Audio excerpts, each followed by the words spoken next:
How do you feel about the happenings of the last 28 days before the riots and since the riots, and what led up to that? This has been developing now for 7 years. What has happened over the past 28 days as a result of prostitution, as a result of drug manufacturing, drug dealing, young girls being assaulted in the street, young girls being spat at, looked at, ogled, and women in general couldn't walk up the town. I have a mother-in-law who hasn't been up the town in 4 years. Couldn't walk up the town, was so frightened, couldn't walk up the town. And it's all been from the Roma community, not from any other group in Ballymena. We have plenty of good people here in Ballymena who are working hard on some of the local factories. And there's Filipinos, there's Chinese, there's Indian, all great people. And have been welcomed in Ballymena with open arms. These people just seem to come in here and just want to take over and want to destroy our town. They turned this wee area here into a ghetto.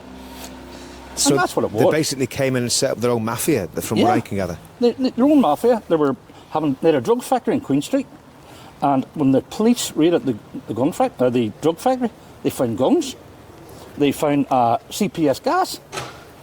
They just went totally nuts. They wouldn't listen to anybody. If my wife or I were walking up the town and some of them turned around and gave a whistle or a remark, and I turned around, because I would be confrontational. If I turned around, they'd have been round me like a lump of clegs. Them or the police? Them. Yeah. But then I would have been racist. Exactly.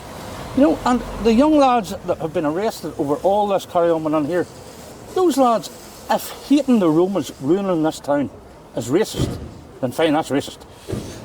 But the whole outcry was about young girls getting picked up in the street, either attempted rape, and those people that were here that Monday night that this started had rage in them because of what's happening to children in this area.